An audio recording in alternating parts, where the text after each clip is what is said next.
Or shot fire, officer down, shot fire, officer down. Got a city officer down, shot fire. 223, be advised, we have a visual on enemy paratroopers in grid Papa uniforms. Welcome to the Resilient Warrior Nation, a podcast dedicated to inspiring hope and healing for first responders, military veterans, and anyone facing PTSD and trauma. Warrior Nation, I'm your host, Mike Morgan. I am very pumped today for the guest of our episode and her being the first female guest on the Resilient Warrior Nation. Ladies, I know that we do not have a monopoly on trauma issues, so I want to bring on women to talk about their experiences, their lowest point, their healing journeys as well, because I know some of you probably feel like you're alone. There's no one else that understands. I promise you that is not the case. And as Lyndsay, we go through Lyndsy's story today, you're going to resonate with her. She'll resonate with you, I'm sure. And again, I am pumped. So let me introduce our guest. Lyndsay McCall Long is a retired law enforcement professional from Arizona who survived multiple gunshot wounds in a critical incident. She credits her recovery to the strength of her mindset, peer support, and preparation, and now advocates for these principles within law enforcement. Lyndsay works with executive leadership to develop mental health and peer support programs for officers, emphasizing the importance of resiliency, clarity, and community. As a public speaker and trainer, she educates officers and leaders on how to build resilience, support mental health, and navigate trauma, aiming to improve the well-being of officers, their families, and the communities they serve. Lyndsay, welcome to the show. So glad to have you as a guest. You know, it's crazy because my husband came to the doctor with me, so he's very supportive, and I love that. And we tried the holistic route in the beginning, like, you know, adding some things that I should be doing anyway in my daily routine, meditation, yoga, journaling, like things like that, just to kind of reduce some stress that I was experiencing. And it worked for a while, but you kind of have that placebo effect, because then I started to dive again. And even though I kept telling him I didn't want medication, I eventually had to get put on medication. And it was so funny because the nurse practitioner actually said, well, I know you keep telling me no, but this is what I'm going to do. I'm going to send the medication over to your pharmacy, and that way it's there. Because sometimes people,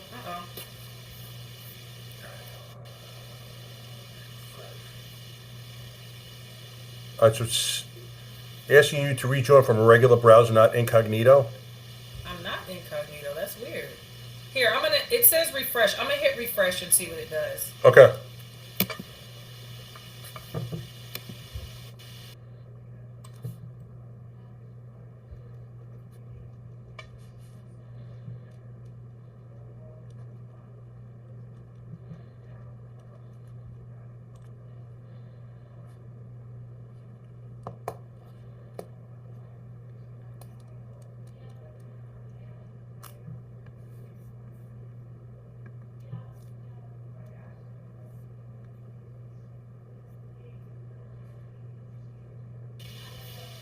All right, back. Is it still recording? Yeah, still going, so I'll just have that get edited out. So Yeah, no problem. So, you know, the medication was funny because she sends it over to the pharmacy, and I told my husband, I'm not going to go pick it up. So you're going to have to go pick it up. So he picks it up, and then it just kind of sits on our kitchen island for another, 5 to 7 days while I walk past it every day.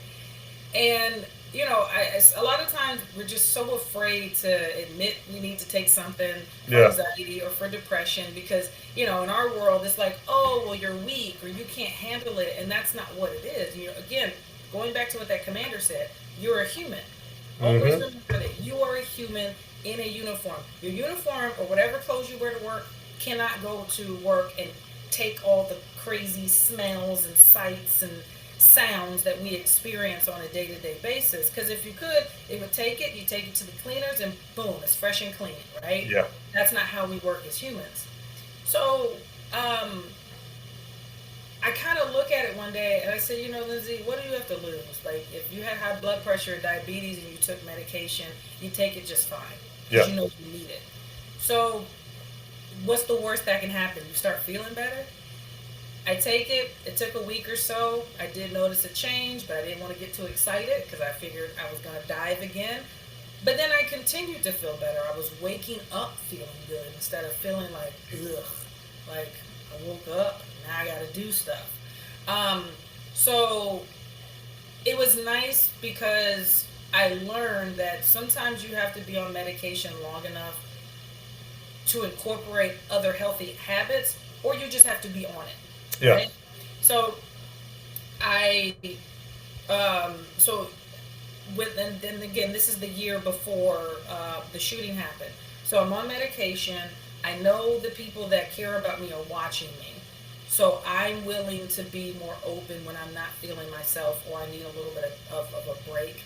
Okay. And, you know, because even with the postpartum depression, I lied to myself. I told myself, oh, I'm fine. I'm just tired. I'm nursing a newborn. I have a toddler. I have a demanding job. Like, I'm good.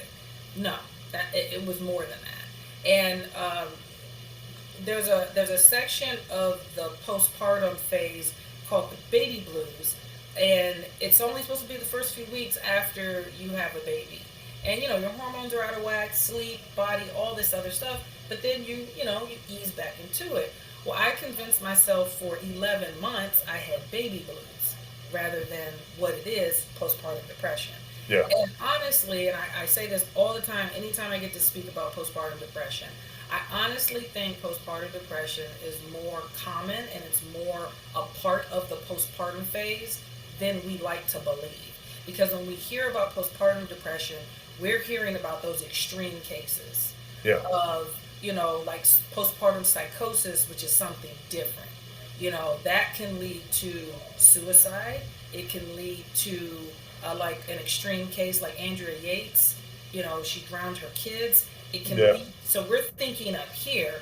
And then also women get scared, like when they go to their doctor for their 6-week checkup after having their baby, to tell the doctor that they've been, not sleeping, and they worry about the baby's safety all the time, and that they have had thoughts of harming themselves, or they don't feel like they're a good mother. They feel like everybody's life would be better if they weren't there, rather meaning they just left or they ended their life.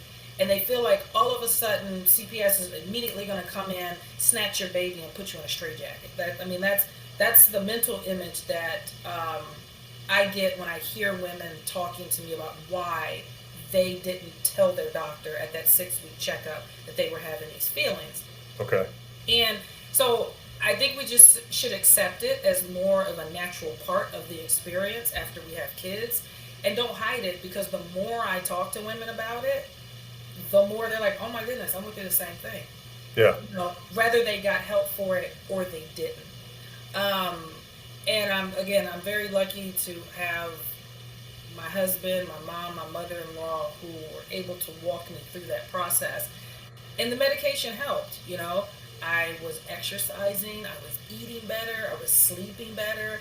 I was even thinking about, wanting to get promoted. That has been something I was like, whatever, I don't feel like doing. I'm already a mother of 2. I'm not trying to parent, 6 adults. Like, I'm good. Yep. And then, my shooting happened, and it just so happens I was in the process of being weaned off of my medication for anxiety, right? And my shooting takes place, and I remember calling the nurse practitioner, and they were like, oh my goodness, we heard what happened. Are you okay? And I was like, yeah, but I think we should probably re-up that prescription. Yeah, exactly. Get the refill button on that one, please. And I think one of the biggest things I did for myself, when you talk about being proactive and having that emotional go bag, is I started seeing a therapist before I really needed to see a therapist. And when I say really needed, like for job specific stuff, I wasn't going to a therapist for the job. I was going just because of life. Yep. We are a lot of society's dumping ground when something's bad for them and they need somebody to talk to, and can you fix this problem for me, and here we are with our cape and our shield and we're going to save the day kind of thing. But where do we put that when it's all said and done? Exactly. And so my shooting happened on a Monday. I actually got released from the hospital on a Wednesday. And my therapist called me on Wednesday to confirm my appointment for the following day. And so I got out of the hospital and I went right into mental health care. So there was never Segue. there was never that gap that we Yeah. have sometimes. After a critical incident, there's a gap. You see your agency's psychologist or therapist so that you can come back to work, and you probably only see them that one to however many times, and then that's it. Yeah. So I had continued mental health help from that time on. So I think that definitely made a difference. And when I look back on the stuff I was doing the year prior, if I hadn't been doing those things and I hadn't been as self-aware about my behaviors when certain stressors hit, I probably wouldn't be here having this conversation with you right now, like this. Yeah, it's amazing the way everything happens. It all happens for a reason. Yeah, 100%, 100%. And even with my shooting, the shooting is interesting because, again, like I've already said, you're already dealing with life when something big happens. And the thing I was dealing with, not just, the postpartum had leveled out, and I was just in a regular rhythm of life at that point. But an officer at my first department had been shot and killed 9 days before my shooting happened. I didn't know him, but I knew people that knew him, and the department and the community was affected in a big, big way. Okay. His name's Officer Antoine Tony, and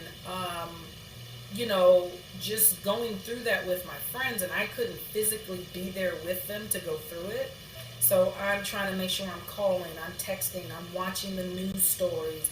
I watched the funeral that was televised and all this stuff because I wanted to feel what they were feeling because I couldn't be there to hold them and to experience it. And I didn't realize what a toll that was taking on me.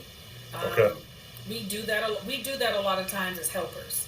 We help and we help, and we whittle ourselves down to nothing because we're giving it all to other people. And I just broke one day going to work. My mom called me about something very insignificant when I look back on it, pertaining to the care of my kids. My husband worked overnight at the time, so he was asleep. And I didn't get angry with her, but when I got off the phone, I went into this rage like I've never experienced before. Really? I mean, I was like grabbing the steering wheel. I'm like trying to jerk it like off of the steering column. I remember punching the steering wheel. I remember screaming. I threw my phone down on the floorboard, and I'm just like raging out. Like somebody would have thought I was listening to some straight up like heavy metal, like, head banging, in the car. And then, I remember trying to get my phone off the ground. I'm sure I was swerving all over the freeway. And I called my mom, and she was like, you need to come home. And I said, well, I'm closer to work than I am home. And so I didn't even go in the gates of my station. I called a sergeant that was on duty that I really was comfortable with because my direct supervisor was at a training that day. And he just let me just sob and be angry, and just for like 30 minutes I just came apart on this man. Yep. And he told me to go home. He says, go home. Go spend time with your family.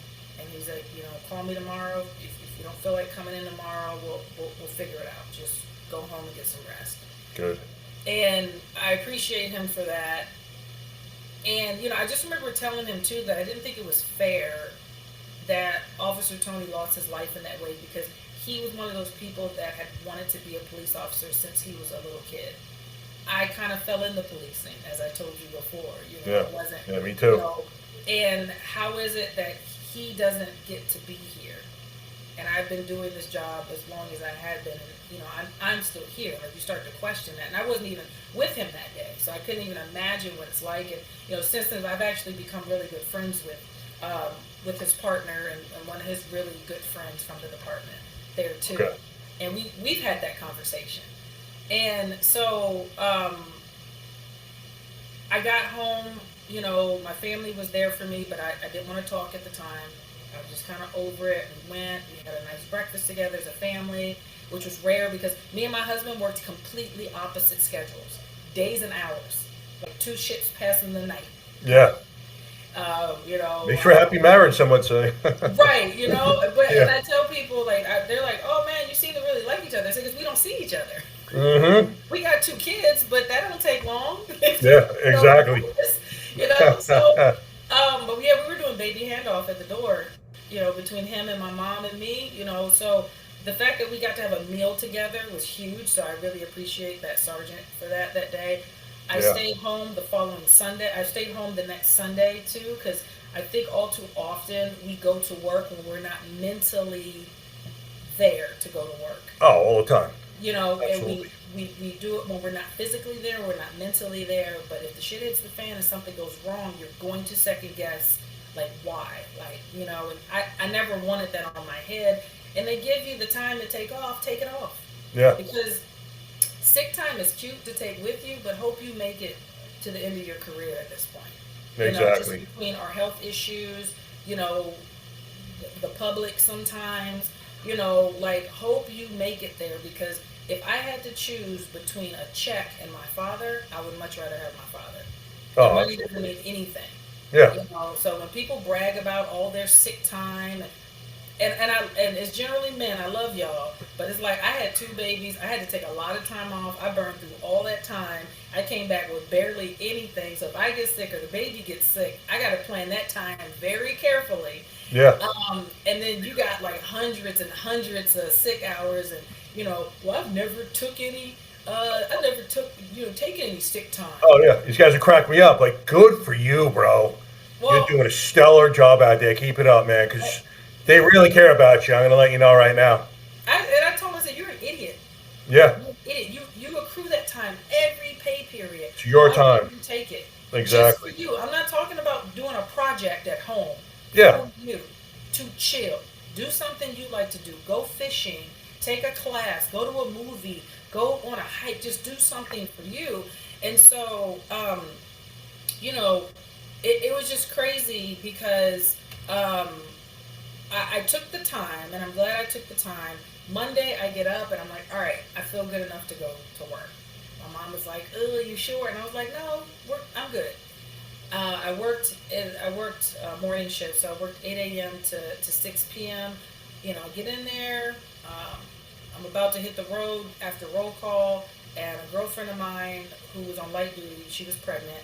And I always joke that if you've ever been injured or pregnant at a department, depending on your department, like you get tucked away somewhere. It's like you don't exist anymore if you can't Yeah. be up like 100% on your squad, which I don't like that we do that, because you still need to feel a part of the team and know what's going on your squad and everything. And you just get tucked off somewhere because you're not useful, apparently.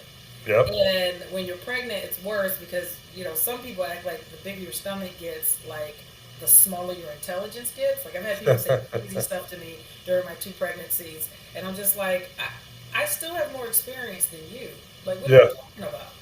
And so I would always check in with people, whether they were on light duty for an injury or they were like on some sort of administrative thing. You know, I even if you're on an investigation, I always tell people you can always ask someone how they're doing. You Yeah. don't have to ask about the incident. You can ask about them. How are you sleeping? How have you been recently? You eating all right? You got out and have you done anything fun recently? Like, we can always do that because you could find yourself in that seat, and then what happens? Oh, yeah. You Absolutely. know, because you start coming up with all these crazy stories because, you know, as we alluded to earlier, you know, we're a bunch of high schoolers, you know, at police agencies, and we love to gossip.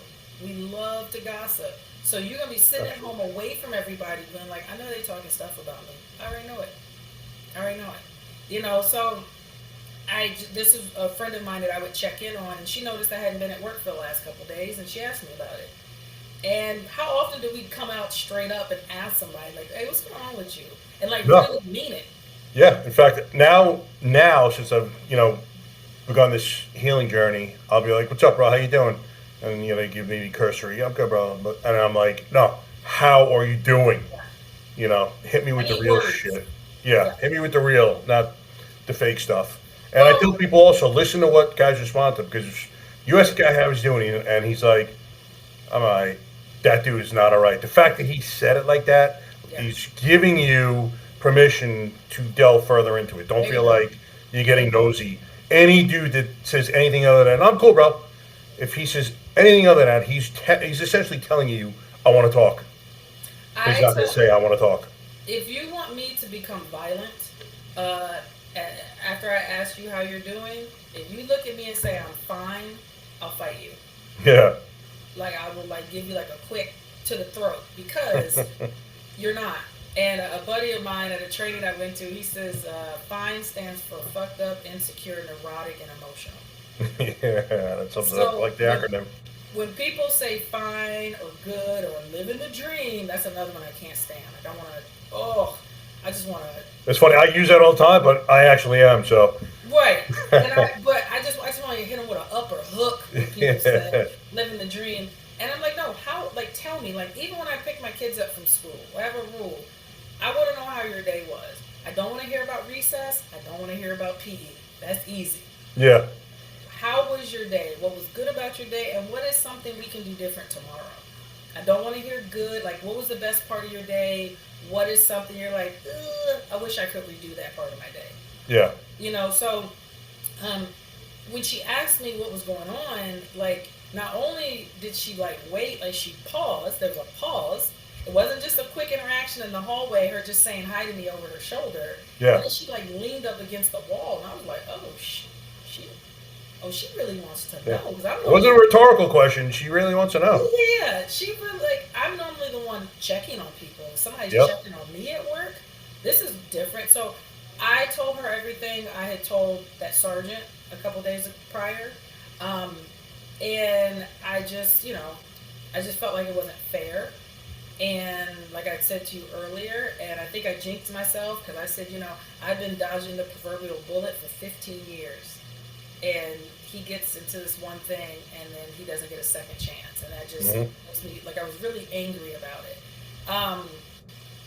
And then I go out on the road and 6 hours later, she hears me being shot on the radio.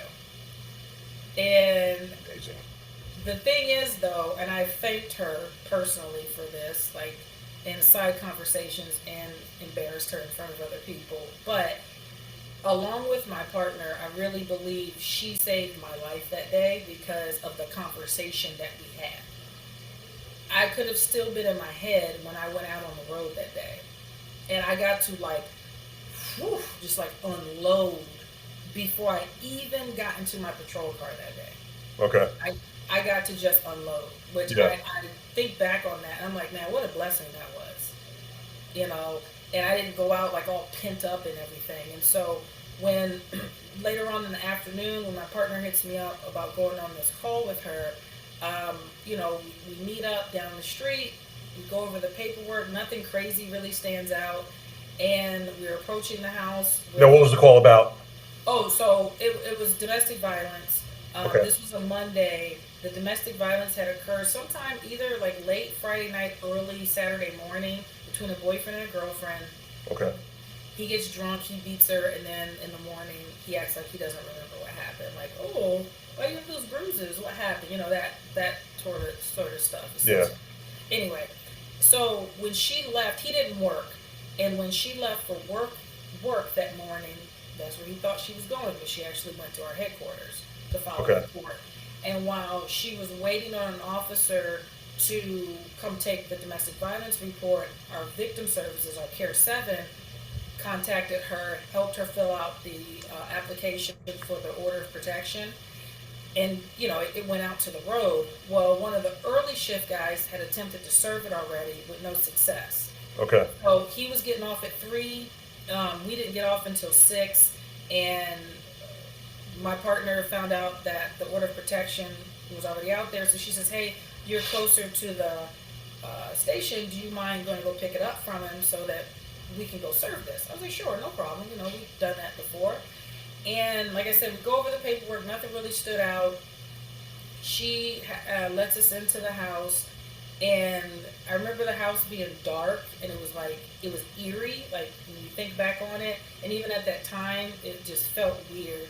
But everything, like, was happening so fast that we didn't have time to articulate that to one another. Okay. So So as you guys are going in, you know that he's in the house at this Yeah, point? we know he's Okay. there because she said he had sent her a text message. He doesn't have a job. He's very controlling. He's not going to go anywhere because Right. he doesn't want her to lock her out of the house, lock him out of the house, or anything like that. So we've done this before. One person pretends they're not home. We go in with somebody that has standing or access to the home, Yep. contact the defendant on the paperwork. We serve them. They leave, or we serve. We arrest them and then serve them, whichever order. And it's funny because on the body camera, like the Axon body cameras, when it first comes on, there's 30 seconds of silence because that's what's recording before you actually hit your button, and then the video starts. Well, Okay. from the time that first beat goes off, which is 30 seconds, that the audio starts, to the time my camera fell off of me during the shooting when I was shot the last time was 2 minutes because it beeps again when it hits the ground. So there was only 2 Okay. minutes. The shooting itself probably happened, I'd say anywhere between like 5 to 7 seconds. And I'm probably being a little generous with that. It was probably closer to 5. We enter the house and my eyes are adjusting to the darkness inside of the house, which is not, people are like, oh, the house is dark. It's not really that unusual. We live in Arizona. Yeah. It's like the surface of the sun. We use blackout curtains a lot of times. Yeah. But, I'm like, well, that's weird that she didn't come in the house, because sometimes when her boyfriend's being put out, the girlfriend's standing front and center, but it's domestic violence, so she's afraid of him. I can understand that. So I remember that feeling weird, and then the house just feeling weird, and then the darkness. And then when my eyes adjust, but I can hear my partner talking to someone. She's standing to my left. And then I kind of come in a little bit more because the laundry room is behind me. There's a male walking up the hallway that she can see down better than me. And, he was just kind of walking at a steady pace. She said who we were and that we needed to talk to him. And as he's approaching, she says something about him taking his hands out of his pockets. And when he did, he came out with a revolver. Damn. And he immediately started firing on us. And when the first shot went off, my partner, she had her flashlight, and her arm was up like this with the flashlight. So it actually hit her kind of skipped up her bicep. You can see like Okay. a mark went in her bicep and came out her shoulder. And then, I was, you talk about like tactics and muscle memory and stuff, and what do? You're gonna start drawing as soon as you see it. You hear a gun and you start drawing and you move to the side. And then the second shot went off and I got hit in my right forearm. I didn't even get to clear my holster. Well, I did clear my holster. I didn't get to get it up. Yep. He's coming at me, so I have to make a split-second decision on what to do. And I decided to run out the door because if he hits me, I'm done. Yeah. And I run out of the door. He fires a second time. I get shot in my upper left arm. I didn't know that at the time. I guess because of adrenaline, probably. Yeah, of course. And then my partner was able to return fire. She shot once, and she struck him. He tried to shoot back at the house, but it just went in the door jamb. And then he shot me a third time in my vest. And the lower part of my vest and like on my left side. And man, it felt like a horse had kicked me too. No, I can imagine. And knocked What me out. caliber gun is he using? 38? It was like it was an old revolver. I believe it was a 38. And when I saw the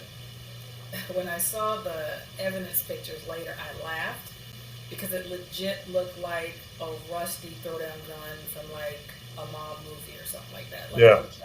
I'm talking like electrical tape on the handle, serial number scratched off, all these rusty. Like, I'm glad I got a tetanus shot at the hospital.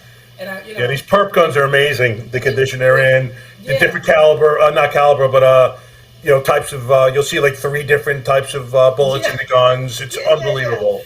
And I was like, okay. And so, I laugh. Like, every time I think about it, it just kind of makes me, because when I tell people, if you can just think of like something you think that like, I don't know, got dredged up out of a river in like Jersey or something like that. This was it. Like Yep. no joke, no joke. So I fell actually after the third shot because I got hit over my kidney and my legs just boom. I fell and he actually ran in the opposite direction, thank God, because Oh, yeah. I actually dropped my gun in the dirt right there. So that would have been, some additional bullets for him. Yep. He had one more bullet left in his revolver. He ended up climbing over into somebody's backyard and using that last bullet to take his life. I didn't find that out until later, obviously. And, when I talk to people about this, or I've spoken to other people when I'm doing peer support about trauma and just how it affects, like, spatial stuff, how it affects time and everything like that. Like, I remember running out of the house. I felt like I was running through water. You Yeah. know, I'm not a Sha'Carri Richardson by any, Yep. Span of the imagination, but I can move when I need to move, right? But I felt like I was running through water. I felt like everything was in slow motion. And then what I come to find out, this is why, I love that we have body cameras now, because you can put those pieces of the puzzle Yeah. together that you didn't have, because when we started, you didn't have that, and Yep. you just had to figure it out. If you remembered it, cool. If you didn't, oh well. Yeah. And so between that and doing a debriefing, and not all departments do debriefs, which is crazy to me, watching the body camera, I was able to see that, one, because I was beating myself up about not clearing my holster. I was pissed at myself. Like, how did you get shot? Like, you're a faster draw, but we know action is quicker than reaction. Running out of the house, you can see my gun in my hand right here. Like, it was like, Okay. I had like a cramp. My hand was cramped around it because of where I got shot in my arm. And then I'm like, okay, cool. That worked out. I got that. Yeah. That was good. And I thought I was on the ground longer than I was. I thought I was down there, 30 seconds or so. My partner said, nope, you got hit, and you popped right back up, and you kept running. I was like, really? And I was like, okay, but, I even told my therapist, like, how did I have all these thoughts that went through my head? I mean, I had everything from, I'm paralyzed, to did I pee on myself because I can't feel my legs, to my academy instructors popping in my head, like yelling at me about staying in the fight, to my family popping in my head. Yeah. My husband, like, nobody's gonna tell my husband and my mom and my brother and my kids that I'm not coming home today. Our daughter was 22 months at the time, and our son was 4. Okay. And I told myself, bitch, get up, because this is not where we gonna die. Yep. I pushed up off my, I later found out, broken arm, got behind cover, and that's when I saw my arm was like this, and I was like, oh, that's broken. I broke my radius bone. I've never broken a Ooh. bone before. And I could see a hole in my arm. I could see the entry and the exit, and I was like, well, that's crazy. And we were extracted from the scene very quickly. Okay. Because of where we were off of a main thoroughfare. It was a double squad day, and we were right down the street from our substation that had some special units, so people got to us very quickly. Nice. And I remember kind of doing like this little dance back and forth, behind cover, out, in cover, out of cover, in cover, out of cover. I got to go help my partner. That's all I kept thinking, because she's tough. I need to be with her. And then when I put my hurt arm to my chest and reached across with my support hand, my gun wasn't in my holster. Yeah. And so I was like, well, that's a problem. And I didn't carry the backup. And I thought I dropped it in the house. And I thought about going back in the house, and I was like, that's stupid. Like, you have no idea where anybody is. But I had that tunnel vision started creeping in. Yeah. If I had my full vision, or if I looked down a few inches, it was right there in the dirt. But I never saw it. That tunnel vision's amazing. Yeah, I like that and the slowing down is crazy. And to the point of when the detectives did our interviews afterwards, and I'm giving them a description of the house, I added some square footage to this house. They showed me a blueprint of the house and then some pictures. I said, that's not the house. Nah, that's a different house. But no, it was just like your brain just does weird stuff, and the fact that your brain can do that in, I mean, just that amount of time is just crazy. So Well, people don't understand. Sorry to interrupt, but like we'll state our version of events sometimes, and people think we're lying. yes. When in fact, no, this is the way your mind processed Yes. what happened. You're not lying at all. You know, in many cases, you don't have any reason to lie, so you wouldn't do it to begin with. But you know, they're like, how could you possibly say that? This is the, you know, in actuality, this was this or that was that, and no, this is the way I perceived it, and it happened so fast, and it's so traumatic. Your mind can't even process what just happened. Yeah, because a lot of people they don't realize how the brain works. Like your brain will protect you from things. It will literally close off a memory because it's too much for you at that time, right? And again, going back to the body cameras, having body cameras it's good. It is a good thing. I didn't think so initially. I was like, this is terrible. They're going to be looking at us all the time and, you know, monitoring everything we say and but that wasn't the case. You know, the public can see what really goes on. But the flip side of that is when you're watching it in a controlled environment, you don't feel everything we're feeling during that time. Yeah. You know, there are things you can't hear because my camera could be this way, but my head could have been this way looking at something over here. You know, so people have to take that into account. But just being able to watch the body camera later and knowing certain things happen that I was beating myself up on, you know, about, cool, I got that out of my mind. That's a loop that I can close. Having the debrief afterwards was huge because you get to find out where everyone was, what they were doing, what they saw, what they heard, and you're like, oh, that's why they said that on the radio. Or, wow, listening to the radio traffic again, I never even heard that. I don't even remember that. You know, so when I tell people that story, like it's long, it's drawn out compared to the time it actually happened in, that's what I got from my body camera and the reports that I read. I don't know how much of that it's actually from my memory. I would have to go back and re-listen to the interview I did with the detectives right after the shooting happened to hear how much of that is accurate. But I mean, you're 100% right. Sometimes people think you're lying or you're changing stuff. It's like, no, the brain does certain things. And so we can close those loops. And I wish my camera had stayed on me the whole time because apparently I was very funny while I was in pain in the back of my squad mate's car. He later told me, he says, you're funny when you're in pain. You're funny when you get shot. Yeah, he's like, you know, you apologize a lot and you curse. You apologize for cursing and you apologize for hurting. And it's just like this weird cycle. And I kept saying how my mom was going to make me quit my job because she had called me on the way to that call to check on me.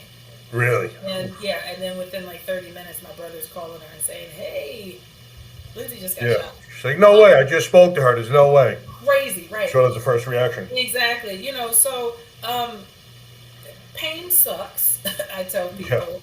I did utilize, and I always have to mention this, I did hypnobirthing when I had our daughter, which is like a form of meditation, relaxation, and using your body's own hormones to mitigate pain.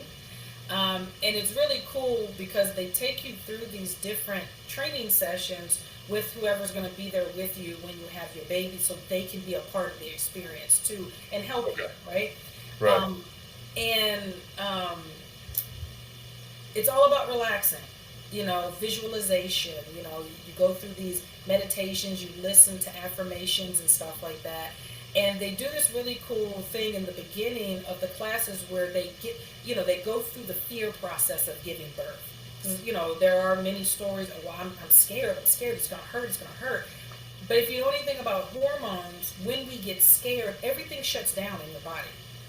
You know what I'm saying? Reproduction can shut down and just a lot of different things shut down because your whole goal is to survive, right?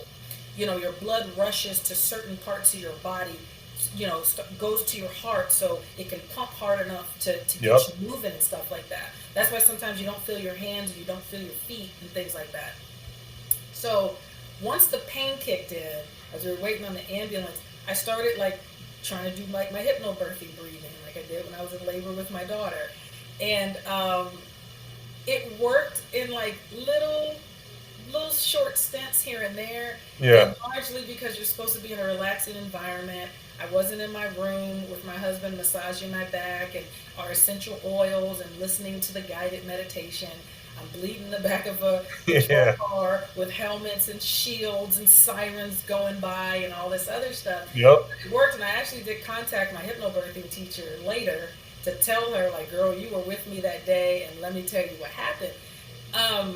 So, like, I always tell women, like, it's possible, it can be done. Like, you can have a baby without a peep.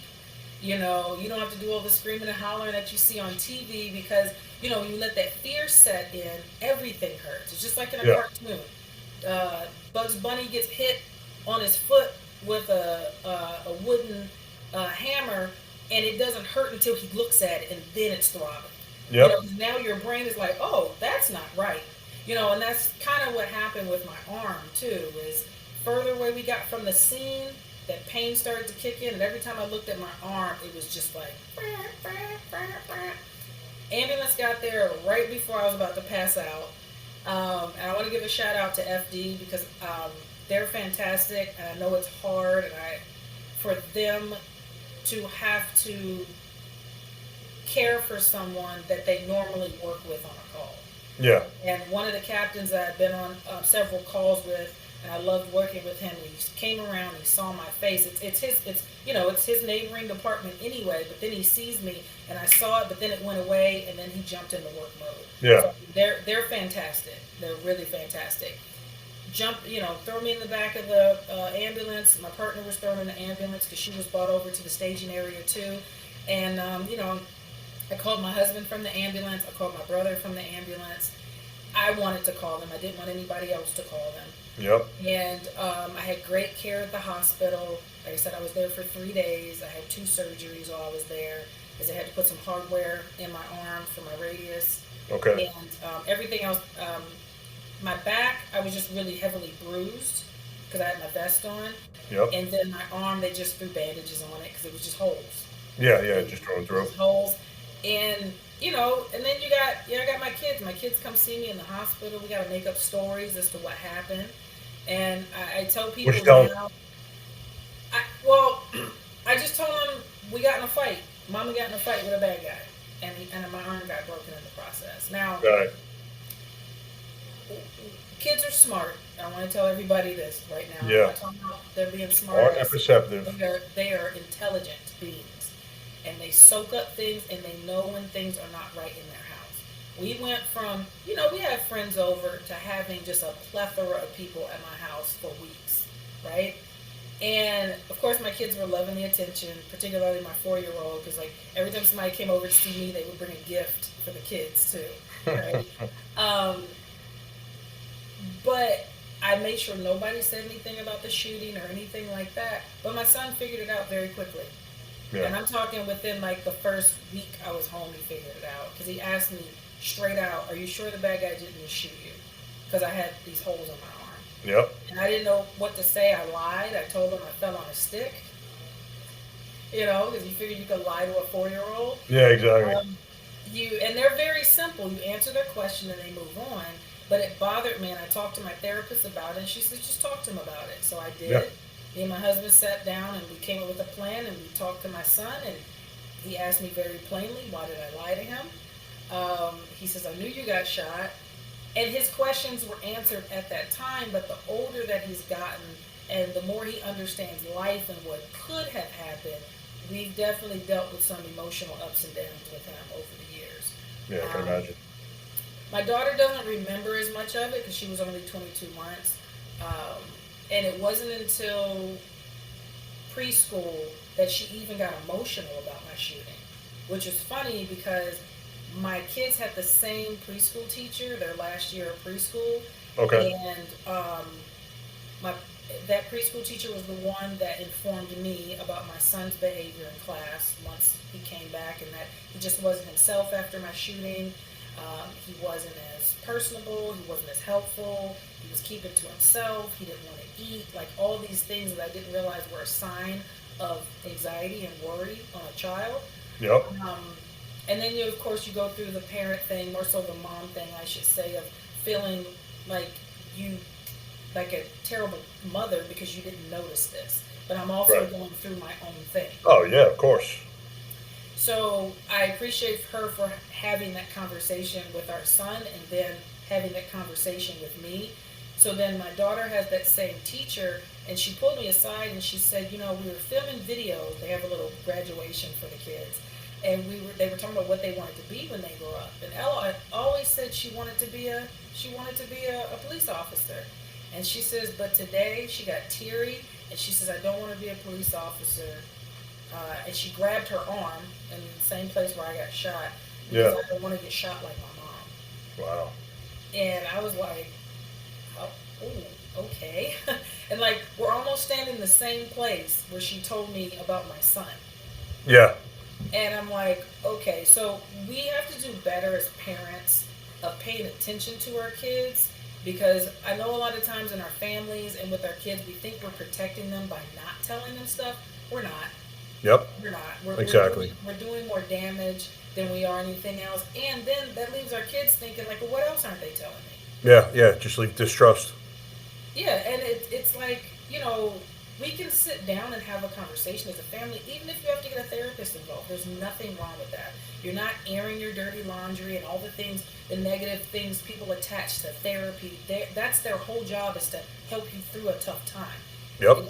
They're not going to go whisper like, hey, Mike, let me tell you what this, that's Yeah. how that works. You know, they're there to help get you and to facilitate conversation between families. We've had to do family therapy sessions since my shooting happened, just to check in and make sure everything is everything. Yep. So, and I believe that me and my husband have cultivated a trusting environment with our kids to where they can come and tell us anything, even Yeah. when, you know, it sucks. And, Oh yeah. you know, and it helps our kids understand us too. Absolutely. They're resilient beings. You know, you got to give them credit for that. They're Yeah. intelligent, and if you're lying to them, they're going to figure it out. Number one, no matter how good of a job you think you're doing, and number two, it does create distrust, which you don't want with your kids. You want them to be able to come to you with anything. And it's not an easy subject to broach. You know, thankfully, not many people have to broach this one. But you know, first of all, you did as good of a job as you try. Nothing's going to be perfect, and No. you're learning as you're going, because it's the first time you've ever been through anything like that as well. Yeah, and it takes some trial and error. It really Yeah. does. It does take some trial and error. And when we have stuff like this that's new to us, you know, I impart people to go back to your agency with it, because sometimes I hear people say stuff like, "Oh, my department doesn't care," and yada yada yada. You have to make them care. Mm-hmm. And really, your situation could have been something new for them. It's not that they didn't care. It's just they maybe didn't know how to handle it. And if something's not working for you, say something. Yeah. Don't assume. It's no different than communicating with a significant other.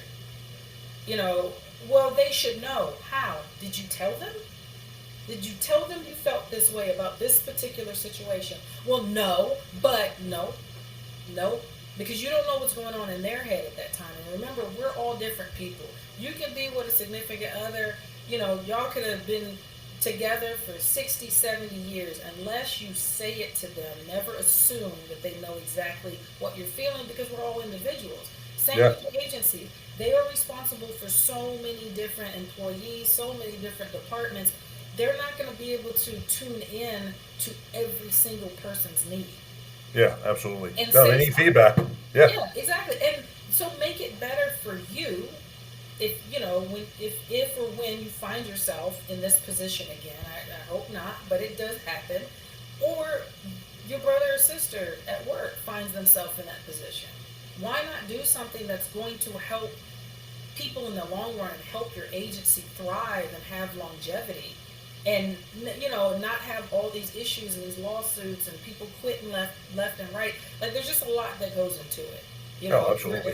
if we say we're a family, we need to act like a family. And if you're a family, you help your family members out. You don't just let them drown. You jump in the water and you save them. Or you Yeah. throw them a life raft. You do something to help them out. So, just help people out. You go to work every day, you help out people you'll probably never see again, or you only see a handful more times, but the person you work next to, you rely on them to keep you safe every day. What's, Oh, what's, absolutely. what's wrong with seeing them in the hallway or the locker room and saying, "Hey man, what's going on with you? You seemed a little off today. Something up. You want to talk about something?" Because I think what we forget too is the same issues we're dealing with on the street. We have those same issues inside of our agencies. Yeah, exactly. People are dealing with domestic violence. They're dealing with divorce. They're dealing with abuse. They're dealing with all of these things inside the walls of our agencies, and I think we have to be more mindful of that.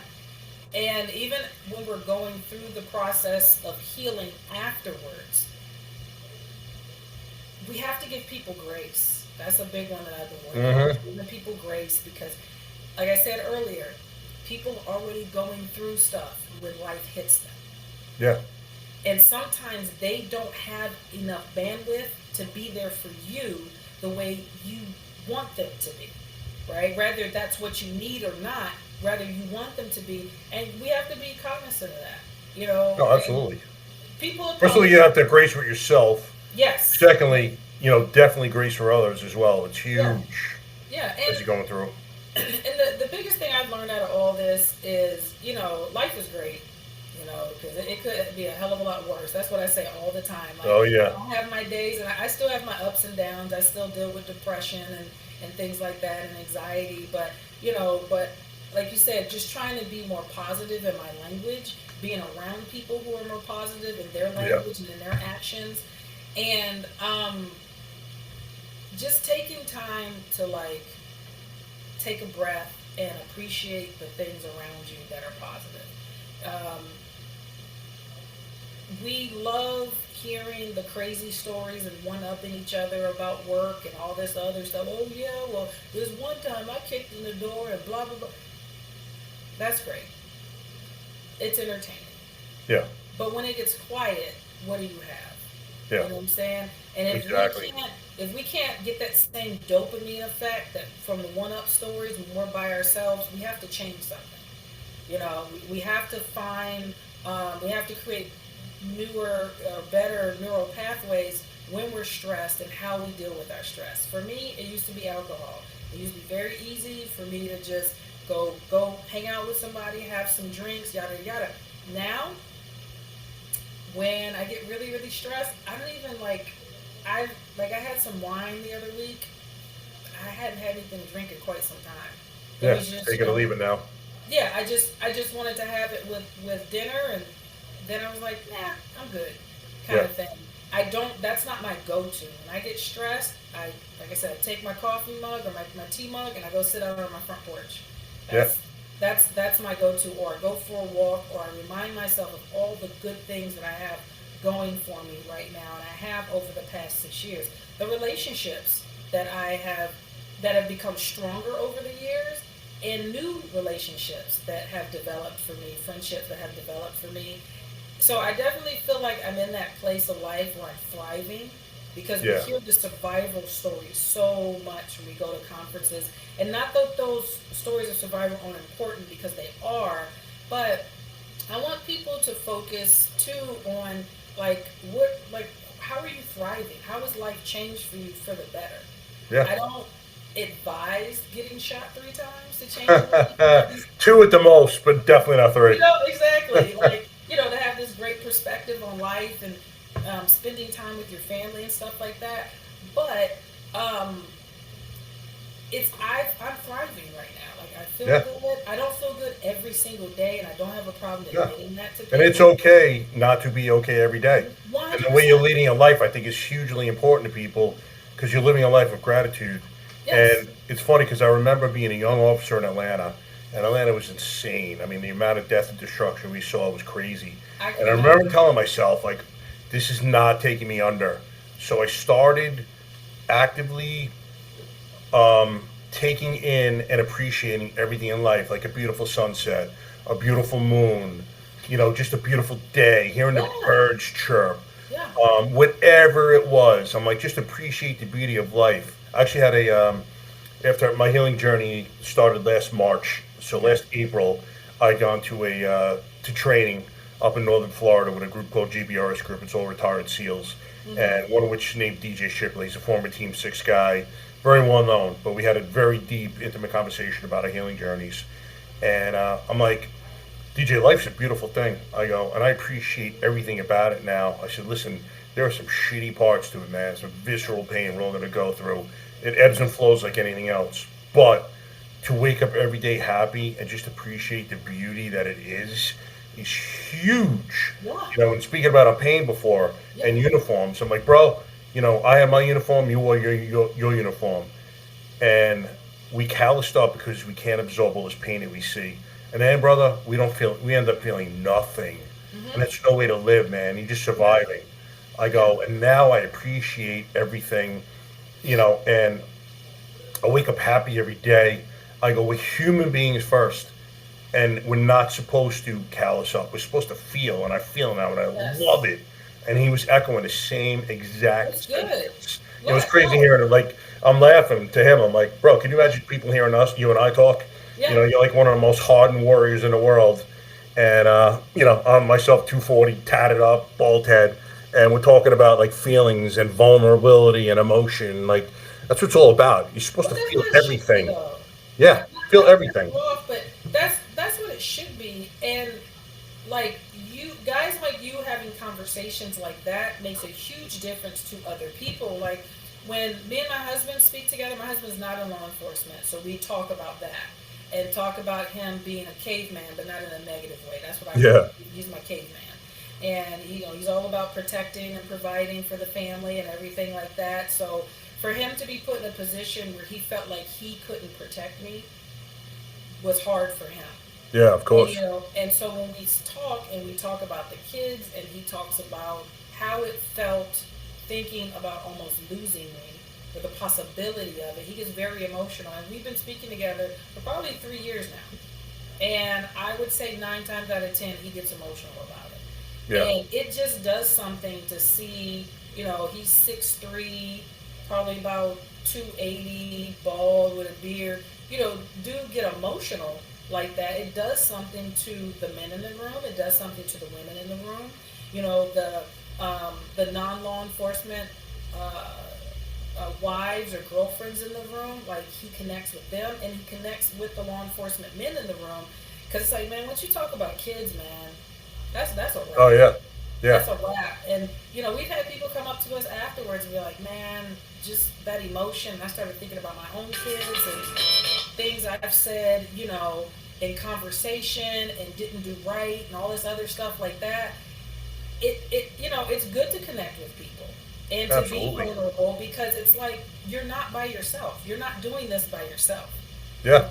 That's not how that works. And we are humans. It reminds everybody every single day we're human. And to your point of waking up feeling good, I need sunlight. Arizona had tons of sunlight. Georgia doesn't always have sunlight, so I have to do things to trick my brain. I'm gonna get one of those therapy lights and everything like that. I have to open up the curtains. And when the curtains are open, or the blinds, as you say, are open, and that sunlight is flowing through, man, like I opened my eyes, like when we first moved into this house, I opened my eyes and I'm like, oh my goodness, like we finally did it. We have been talking about moving back to Georgia for ages, and just this life is about timing, right? Yeah. I'm not attached to a police department anymore. I'm medically retired now, so I get a pension. I can, my husband, works for a corporation that's based out of Georgia, so that was huge. So it's like, boom, things are falling into place, right? Yeah. And so I think I wake up some mornings like, I'm so lucky. You know what I'm saying? Like, I am so lucky to have a family. We got the property that we want.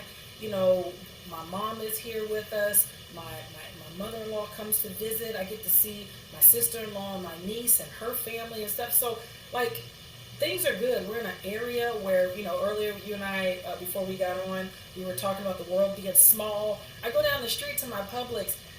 I run into people I went to high school with. Yeah, it's I amazing. run into people that have been in my audience while speaking at certain things. And just, I'm in the South. You just make friends. I run into the same people at the grocery store, and we have conversations. So it's like, life is good. Like I can't complain, to tell you the truth. And if I wanted to, it's like, for what? What are you complaining about? Exactly. You have Yeah. a roof over your head, a great support system. I have a husband that, I don't know.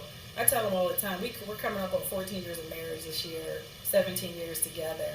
And I was like, I know I was a lot to handle before, and I know I'm even more after my children. The fact that you put up with me, Lord have mercy, you need a medal. That's But, great. and just understanding like life's ebbs and flows and just going with it some days. I don't always feel my best, and he taps into that, Yeah. And None of us do. yeah, the special things we get to do with our kids. We try to take our kids on at least one of our speaking engagements a year. That's great. They got to experience Myrtle Beach last year. Yep. They come to Atlanta when we were still living in Arizona, and they we went to San Diego, and they get to meet all these different people, FBI agents and sheriff's deputies, and and it's really cool for them too to see what their parents do when they're not Yeah. with them, and be a part of that. And you know what was really cool though? I've actually had people. We speak for cops once a year, concerns of police survivors. Okay. And they have a 3-day trauma and law enforcement class that they put on, and me and my husband do the injured in the line of duty. It's generally a couple that does that. And we've had people, like, after certain sessions say, hey, do you mind bringing the kids down, if you don't mind, just to Oh, yeah. move up a little bit? Because it can Yeah. be heavy. And I think it's cool. Absolutely. The kids come down, they meet people, and because I saw pictures of them in our presentation when they were younger. And, like, if we're going to say we're a family, we have to act like one, is what I Yeah. always tell people. And gratitude is huge. Grace is huge. Thriving is huge, because to your point, a lot of us are in pure survival mode every single day. Yeah, exactly. It's exhausting. I didn't like being there. I'm glad I'm not there. I'm glad I can, like they say, smell the roses. I can go Yep. outside and, even though we don't have leaves on our trees outside, I can find something that's beautiful outside. Oh, absolutely. And life's all about perspective. Yeah. And, like I say, you can either live life from a victim perspective, woe is me, why me, I only had bad luck. Yeah. No, man, you don't. Or you can look at it from the opposite, and no matter how bad whatever it is hits you, thank the universe for putting you through it. Because once, if it's bad, once you go through it, and the only way out is through, you must feel that pain. You must heal from that pain. You can't dull it with substances. You can't avoid it, because it's still going to be there. But once you're done, you're going to be healthier, more resilient. Yes. You're going to be capable of healthy relationships. I tell people, like, how many times have you seen a friend of yours, man or woman, in a relationship, and you're like, what the hell are they doing with him or her? You know what? Because they're probably not thriving, and they're going down to that person's level instead of forcing Yes. relationships with people who are up to their levels. Yes. Just whatever, their self-esteem's low, they don't think they're worthy enough, whatever it is, you That's have to heal huge. yourself first. You have And that's huge. Yeah. Yeah. Like elevating yourself, like when they talk about if you're the smartest person in the room, you're in the wrong room kind of thing. Yeah, exactly. Leading into my shooting, I decided to do things different and get outside of my comfort zone and start going to like networking events and stuff like that. And there were some women I got introduced to through my brother, and I'm like, man, I want to hang out with them more often. I want to be more like them. And it just led one thing to another. I've met some amazing women through this group and have some great friendships because of it. And it's a self-esteem booster too. Yeah. When you stay in your little world, for us it's our little blue world and stuff. We talk down about ourselves. Well, all I know how to do is be a cop. There's a lot of skill set, and don't say it like that, like it's a cop. Like what? Like there's so much in that. You learn communication skills, time Oh, yeah. management, just dealing with different personalities, de-escalation. There's all of these skill sets that you learn in this job. How many jobs can you have where you have to put on that many different hats in one Oh, shift? yeah. Yeah. There's You not wear much- so many titles. It's incredible. Yeah. You know what I mean? And people You know- open up to you.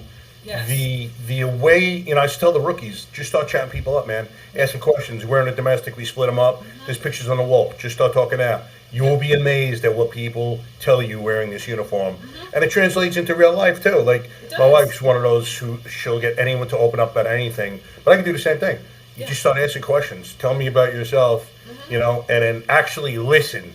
Don't just have them talking and it's going right by you, and you're waiting to say the next thing you're going to say. Listen to what they're saying, and then people have no problem talking about themselves, and they will tell you the Yeah. most intimate stuff. You'll be shocked sometimes, like whoa, TMI on that one, but I've had that in the middle oh my of the God. bar. I had that in the Yeah. middle of the bar, and my husband's an introvert, so he was ready to go, and he's like, "Oh, she's over there having a counseling session." I was like, the dude just started talking, and he told me, "I told you stuff just now that I've never told anybody else." Yeah, And I said, "Well, I'm glad I was here. And all I Exactly. did was say hi." And sometimes people can feel that in other people. Like people Oh, yeah. talk to me all the time. People are like, "How do people? They just come and talk to you." I said, "I don't. Even when I'm trying not to, it just happens." well, they feel sincerity. They know if you're genuine or not. Yeah. If you're just asking some rhetorical question, you don't even give a shit. They know that. But if you're actually there and you're listening and concerned, they're like, oh, all right, I can actually talk to this woman. She's But I actually like listening it. to what I'm saying. I like it. I'm glad I can be that for somebody because I've had somebody be that for me. Yeah, And so I want to give back what other people have given to me. And I think that's why we're on this earth, is to continue to exchange that. Because, I know it's real easy to say, oh, I don't like people. I like being alone, or I'm an introvert. We weren't put on this earth to be by ourselves. I'm not saying you have to be around, you have to have an entourage with you all the time. But what I am saying, you have to have your people. You have Yeah. to have, like, a case in point. My husband's an introvert. He doesn't have, he's not as social as I am. But when my shooting happened, he didn't know anybody at the hospital because I wasn't as close to the people at my last apartment as I was here in Georgia. Because culturally, policing is different in those two places. yep, And so, and I didn't find this out until later, so it was a really good conversation we had. But it just so happens his brother wanted to surprise him by coming to town. And my brother-in-law lives in Canada. He was in Colorado doing a job. He had some days off, so he was going to come to Arizona. Well, obviously, in the chaos of the shooting, I forgot. And Yeah. I'm in pre-op, and my phone rings, and it's my brother-in-law. I'm like, oh, why is he calling? So my husband just assumed that their mom had said, hey, this is what happened. Well, he was at our house. So he's looking for us, and we're not. Where is everyone? Yeah. You're and- never going to believe this one. Right. And so he's like, what? You're here? And I looked over at my husband. I'm like, surprise. And so my brother-in-law came straight to the hospital, and just like, it's crazy how that worked out, that my husband had somebody there Yeah. for him, somebody who knows him, somebody he's close to, somebody he can open up to. And I'm so thankful that he had that. And, people can call it what they want, God could have sent them.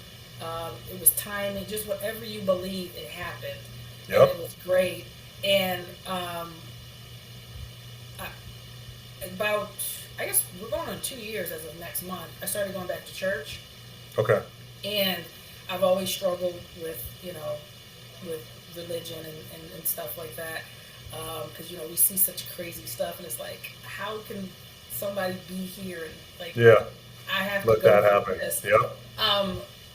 And I'm still finding my way, I'll say.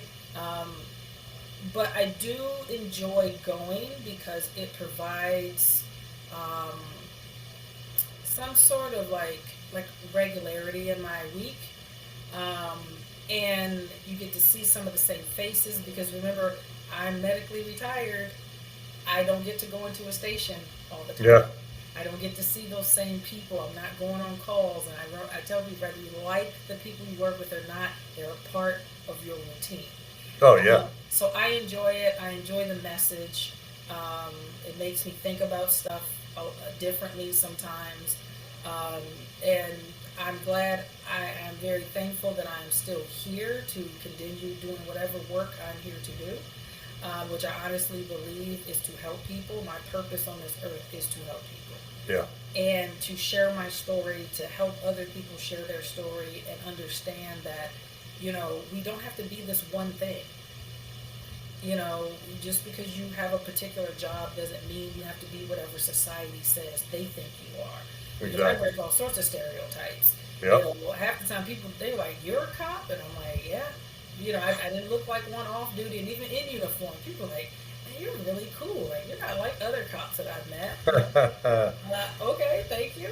That's Um, pretty funny. and so um, when my shooting happened, and I share this very rarely when I do interviews, but I just feel like I should now. But you have your pocket in your like where your the Yeah, you put a chest plate. plate goes or whatever chest plate goes.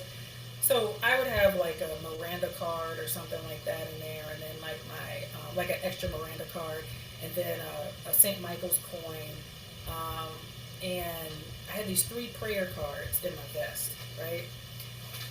I worked a stabbing on a city bus a few years prior, and this little Russian lady comes up to me who had been on the bus, and she gives me these 3 prayer cards, and I just felt weird always like throwing stuff like that away Yeah. because I was like, well, I don't know what I believe, but I don't want to throw it away, so I just stuck it in my vest. So it was like the Lord's Prayer, Hail Mary, and Serenity Prayer, I think. Okay.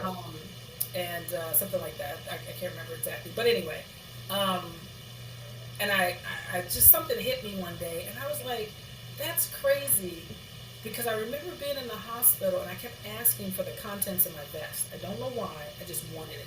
My stuff wanted it as a kid. So somebody finds it, and they bring it to me, and everything was in there: the Miranda card, the St. Michael's coin, and those 3 cards. And I just kind of had it. It was mine, and I just kind of put it somewhere. I didn't think about it. And then I came across it in my jewelry box one day, and those cards just kept being on my mind. And I told my therapist, I said, you know what's crazy? I had those 3 cards. I got shot 3 times, and I got shot around where those cards were sitting. The cards are sitting here. I get shot in this arm, here, and in my back. Yeah. I said, I don't know if it means anything. I don't know if it's just a coincidence, but it's something I got to figure out. And then my kids started asking about church, and I was like, I'm a horrible mother because I haven't taken my kids to church. And we started going with my son's best friend's family, and we enjoyed it, and we found a church out here in Georgia that we like. Another officer that I know that works out here, she invited us to church, and so that's where we are every Sunday. And so it's just that routine. I like it. Good. Like it, and it provides just that camaraderie I don't have anymore. Yeah. I'm not going into a station every day, and I think sometimes we just have to explore it. You just kind of got to see it. I know people have a bad taste in their mouth about religion sometimes, or spirituality, excuse me. But I think you kind of have to find what works for you. Exactly. And like I've always enjoyed Bible stories, and because there's something to it. One pastor said, any mental health issue you're going through, somebody in the Bible has gone through it. Depression, anxiety, grief, all of these things, and I'm like, that's a true story. And they didn't have the internet to go online and post how they were feeling. Yeah, exactly. So you had to work through it, and so it's nice to be able to have those conversations with my kids and relate back to a story that they heard about in Sunday school or something, especially when they're struggling with something, and be like, how did this person get through this, or what was the lesson from that story? And it opens up different conversations with my kids, and reminding them, like, even when you think you're alone, you're not. There's always Exactly. someone there with you. You just got to know where to look. Yeah, especially with men and women who are like watching this podcast who are going through it right now. Unfortunately, we all think we're alone. Unfortunately, or fortunately, there are thousands going through whatever you guys are going through, so you're never alone. I promise you that. When I was going through my vicious cycle of PTSD, I thought I was alone. Who do you talk to? And there's always someone out there. But Lyndsay and I are not coming to your house throwing you over our shoulder and taking you out. It is incumbent upon you to take that first step. No one's ever coming to save you. You must save yourself. But once you raise your hand, I promise you that there is help out there everywhere you look. People want to get you better and get you to where you're waking up every day happy with life. And that's the most important thing. You can be happy again. I tell guys and girls, I understand right now, maybe not so, but you can get the life that you wish to have or you had in the past. It's not something that's impossible. I've been there. Lyndsay's been there. We've gone through all this stuff, and we're telling you guys, we are examples of what happens when you heal. And again, it's not linear. You ebbs and flows. Yeah, You wake up some days and you're not okay, and that's okay too. You know what I mean? Just life is too short to go through it miserable, guys. You can be happy. Just take that first step, whatever it may be. Yeah. So, Lyndsay, it was great talking to you. Where can people go if they want you to speak anywhere? I know you do public speaking to organizations. Where do they go to find you? Well, they go to my website, Lyndsay Talks, LindsayTalks.com, and I'm on LinkedIn as well. And my email address as well is Lyndsay@LindsayTalks.com. And yeah, whether you want me to come speak, you have questions about something, or you're starting your own speaking journey, family stuff when it comes to law enforcement, and peer support. That's one of my greatest passions is peer support. If I can't help you, I could definitely put you in contact with somebody who can. And like Mike was saying, like you're not alone. There's podcasts like his and other podcasts and other organizations. We're all out here aiming to do the same thing because we're all going through it. If you're sitting there thinking you're the only one going through it, you're not. The person next to you either is or has gone through it at one point in time, and that's what we're here for. So again, thanks to Mike for having me on his show. And if there's anything I can do for anybody out there, please don't hesitate to pick up the phone, send an email or whatever. I'd love to get in contact with you and see what we can do to get you in that thriving point in your life, because it's a beautiful place to be, I'll tell you. Absolutely. Fantastic. Thank you again for coming on. All Lyndsay's links are going to be in the bio, so you guys reach out to her, and she will get right back to you. I promise you guys. And guys, till next time, see you soon. Lyndsay, thank you again. Bye.